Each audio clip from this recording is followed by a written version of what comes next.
Hello everyone and welcome to my channel. Today we're going to paint an ink cat. So grab your favorite ink. I'm using Winsor Newton India ink, and you can also use acrylic ink or watercolor ink, whichever you prefer. You'll need some good watercolor paper and a few round brushes from large to small. For the last part of our work, we're going to use a little bit of watercolor just to paint the grass, or you can use one of your colored inks. Before we get started, you may want to check out my previous video where I show you a variety of different ink strokes that I use, and in that video I paint a bird. But if you're pretty familiar with watercolor ink and how it reacts to water, we can just get started. If you like the video, don't forget to subscribe. Enjoy, and let's have some fun painting this kitty cat. So in step 1, I'm going to wet the paper, and you can see when I lift it, this is sort of the effect I'm going for. So I'm not going to put any water on the cat itself, I'm just going to paint around it. But what I will do is cover the entire area where cat's tail is, because this is the part that I want to start with. If I get this right, then we can continue. So you can see it sort of blends a little bit into the body of the cat, but otherwise there's water everywhere on the tail and around the cat. Now I'm gonna let it sit for about 10 seconds, make sure there are no big bubbles or pools of water, and proceed to step 2, which is our base ink wash, starting with the tail. Now I'm gonna grab my largest brush, and I'm not gonna lie, this part makes me a little nervous, but let's get started, see how the ink spreads. And I think it's sort of what I was going for, the base stroke, and then from there I'm just gonna do a couple of smaller strokes, just shaping the tail. And I'm being very careful not to go too far with my ink, just sort of going around and around, and I'm gonna leave it and let it dry. I'm quite happy with how the tail turned out, and now I'm just gonna use a light, very light mixture of my India ink and paint the body of the cat. Again, very lightly. I'm gonna come back and do some very dark spots, but for now just covering the body, and I'm leaving the chest and the head completely dry. Ink in general dries very quickly, much quicker than watercolor would, so that's why I'm painting in sections. So here we go. I'm gonna start putting some dark spots on our cat. The ink is straight from the bottle now, so very dark. And I have some faint outlines where I sort of planned where my spots are gonna go, but for those of you familiar with how ink behaves, you can only plan so much. So it's gonna spread the way it spreads. The more water I put on the body of the cat, the more it's gonna spread. So as it dries out, it's gonna spread less. And now I'm gonna grab a clean brush and just kind of blend it towards the right, where I decided my source of light is on the right. Now I'm gonna put a little bit of inky mixture on the chest and maybe on the back there, and continue up.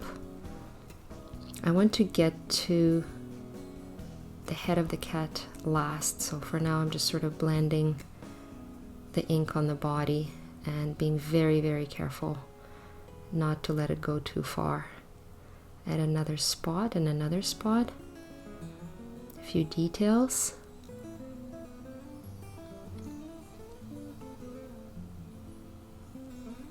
I have a lot more control now that the water is drying out. Come back to the tail a little bit, and now let's put a very light mixture on the head of the cat. I think I'm ready. So again, just like the body, I'm going to start with a very light mixture, avoiding the spots that I want to keep light. So like the eyes, just the highlight of the nose. Now I'm going to let it dry and then do a few details on the body. And come back to the head and then put a few darker spots. Again, I'm being very careful here not to go straight with my darkest ink. So just a few details, just outlining those shadows, and I'm just essentially testing how wet the area is and how fast the ink is spreading. I think it's spreading too fast for my liking, so I'm gonna go back to the body, do a few details. Now it's almost wet on dry because that area is almost completely dry. Okay, let's come back to the head and I'm gonna try again. Okay, I like the speed with which the ink is spreading now, so I think I'm comfortable using ink straight from the bottle. So I'm gonna do that just above the eye, under the eye, on the ears, and that's about it. And now step 3, I'm doing the details, and this is wet on dry. I'm just gonna use my thin brush and do the whiskers, maybe a couple of fur details on the tail. Come back to the head of the cat, add maybe some eyelashes, a few more strands of hair, just building those details very slowly. Outline the eyes. And I'm going to leave the rest of the eye blank for now. I'm going to come back and finish it off with my watercolor later. But the darker spots I'm going to outline with ink just straight from the bottle. I'm not worried anymore that it's going to ruin my work. The paper's almost completely dry, so I'm just going in and doing those tiny outlines.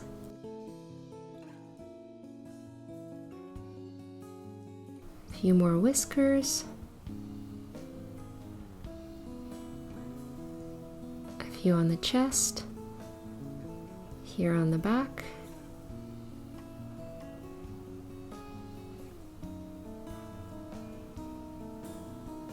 As you can see, the ink is really deep now. There's no more blending, no more spreading.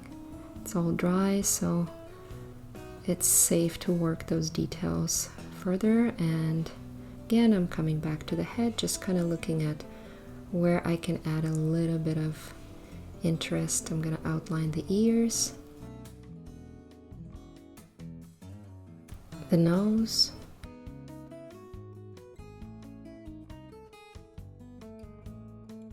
and now we're on to step 4, which will include some negative painting. So what I'm going to do here is a bit different. I'm going to wet the paper outside of the cat, and I want the chest of the cat to be completely white.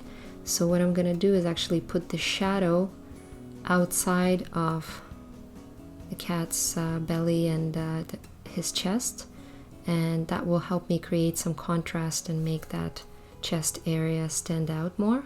I'm not using very saturated ink, just a little bit of a water and ink mixture here, so you can see it will help create some sense of a shape there.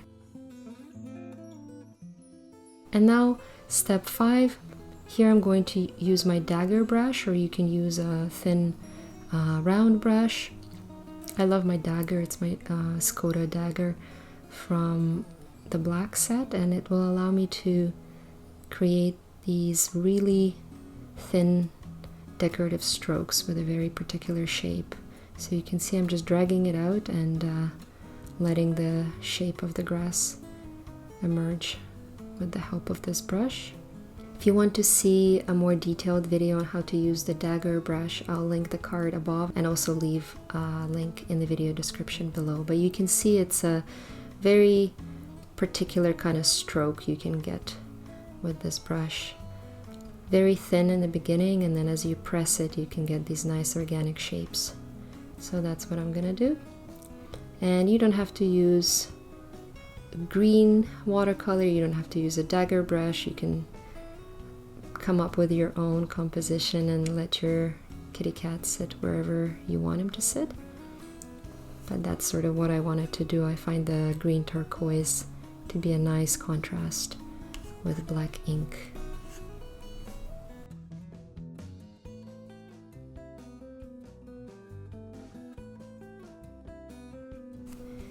In step 6, I'm going to zoom in a little bit and show you what I'm going to do about the eyes. So for now we just have the pupils, and the eyes themselves I left some white.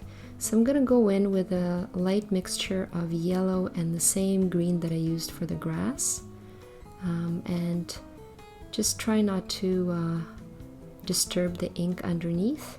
Paint a very light layer and then add more green just there on top where the shadow is, so when we paint the eyes, the shadow actually lands on the top area just under the lid, so the bottom will have a little bit more light. So that's what I'm gonna do here with my tiniest brush. Maybe add a little bit of purple there, just for visual interest. And now the last step, you can skip this if you want your painting to look more loose, but I love working on the details. If you've seen my previous videos and you know my style, I can never leave the painting alone until I added all the details that I can add. So I'm just gonna go in and do a bit more whiskers. Again, totally not necessary, it's a stylistic choice. I just like doing it. And just go over the entire painting and see where I can add those details without overpainting. Starting with the head, and then I'm gonna go down to the tail. In general, it helps to have more definition and more details on the objects that are closer visually. So obviously the tail is the closest, the tip of the tail, so I'm going to do a few details there. A little bit on the nose just to add some definition there. A little bit on the chest. Make some tiny corrections on the eyes. Just really what I'm doing here is adding a bit more undiluted ink around and on the pupils. This will help my eyes stand out more, and of course I'm doing it after my watercolor greens and yellows, they're dried out completely. I don't want any ink mixing with my watercolors. So I'm quite happy with the contrast and the level of detail. This was a fun ink exercise. I'm gonna sign my name. Okay, so this was a lot of fun. I hope you guys enjoyed playing with ink and hopefully picked up some useful tips. It's a really fun medium, and I look forward to your feedback. If you have any questions, just comment below, and I'll see you guys next week for more fun watercolor and ink tutorials. Have a great day. Take care.